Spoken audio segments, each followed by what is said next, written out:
உலக சுகாதார நிறுவனம் கடந்த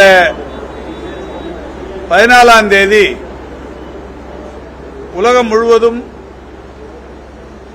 ஒரு நெருக்கடி நிலை அறிவிப்பை, குரங்கம்மை பற்றிய நெருக்கடி நிலை அறிவிப்பை அறிவித்தது. அந்த வகையில் இன்றைக்கு தொடர்ந்து மாண்புமிகு தமிழ்நாட்டின் முதலமைச்சருடைய வழிகாட்டுதலின்படி தமிழ்நாட்டில் இருக்கிற பன்னாட்டு விமான நிலையங்கள், குறிப்பாக சென்னை, திருச்சி, கோவை, மதுரை ஆகிய பன்னாட்டு விமான நிலையங்களில் இதற்கான முன்னெச்சரிக்கை நடவடிக்கைகள் எடுக்கப்பட்டது. உலகின் சற்றேறக்குறைய 116 நாடுகளிலிருந்து வருகிற பயணிகளை கண்காணிக்கும் பணி தொடங்கப்பட்டிருக்கிறது. அந்த வகையில் ஆப்பிரிக்க நாடுகளிலிருந்து வருபவர்கள் மட்டுமல்லாது, அதற்கு நேரடியான விமான சேவை இல்லாத நிலையிலும் கனெக்டிங் பிளைட்ஸ் என்று சொல்லக்கூடிய வகையில் அவர்கள் எந்த நாட்டிலிருந்து பயணிகள் வந்தாலும் அவர்களை கண்காணிக்கும் பணி தொடர்ந்து மேற்கொள்ளப்பட்டு வருகிறது. பன்னாட்டு நிலையங்கள் அனைத்திலும் மாஸ் ஃபீவர் ஸ்கிரீனிங் சிஸ்டம்ஸ் என்று சொல்லக்கூடிய கருவிகளின் மூலம் பயணிகள் கண்காணிக்கப்பட்டு வருகிறார்கள்.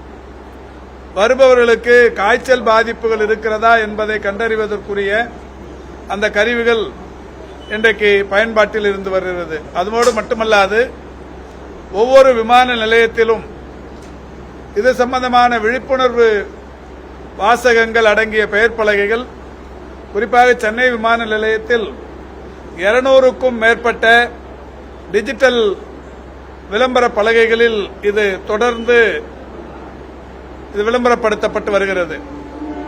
அந்த வகையில் இன்றைக்கு பன்னாட்டு விமான பயணிகள் தூத்துக்குடி துறைமுகத்துக்கும் சென்னை துறைமுகத்திற்கும் வருகிற சூழல் இருக்கிற காரணத்தினால் இந்த இரு துறைமுகங்களில் வருகிற பயணிகளையும் கண்காணிக்கும் பணி தொடங்கப்பட்டிருக்கிறது. அந்த வகையில் அங்கேயும் இந்த மாஸ் ஃபீவர் ஸ்கிரீனிங் சிஸ்டம்ஸின் மூலம் தொடர்ச்சியாக கண்காணிக்கும் பணிகள் நடைபெற்றுக் கொண்டிருக்கிறது.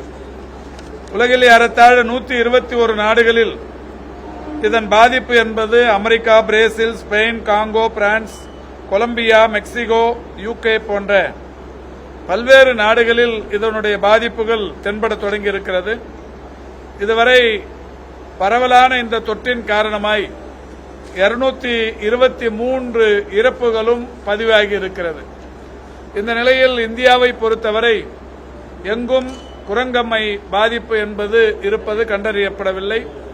குறிப்பாக தமிழ்நாட்டிலும் முழுமையாக கண்டறியப்படவில்லை என்றாலும், மாண்புமிகு தமிழ்நாட்டின் முதலமைச்சருடைய வழிகாட்டுதலின்படி முன்னெச்சரிக்கை நடவடிக்கையாக இந்த பன்னாட்டு விமான நிலையங்கள் இருக்கிற சென்னை, கோவை, மதுரை, திருச்சி ஆகிய 4 நகரங்களிலும், சென்னையில் ராஜீவ்காந்தி அரசு மருத்துவக் கல்லூரி மருத்துவமனையிலும், மதுரையில் ராஜாஜி அரசு மருத்துவக் கல்லூரி மருத்துவமனையிலும், திருச்சியில் கியாபே விஸ்வநாதம் மருத்துவக் கல்லூரி மருத்துவமனையிலும், கோவையில் கோவை அரசு மருத்துவக் கல்லூரி மருத்துவமனையிலும் குரங்கம்மைக்கு என்று சிறப்பு வார்டுகள், பிரத்யேகமான சிறப்பு வார்டுகள் இன்றைக்கு திறந்து வைக்கப்பட்டிருக்கிறது. அந்த வகையில் நம்முடைய ராஜீவ்காந்தி அரசு பொது மருத்துவமனையில் 10 படுக்கைகளுடன் கொண்ட 2 வார்டுகள் இப்பொழுது பயன்பாட்டிற்கு வந்திருக்கிறது.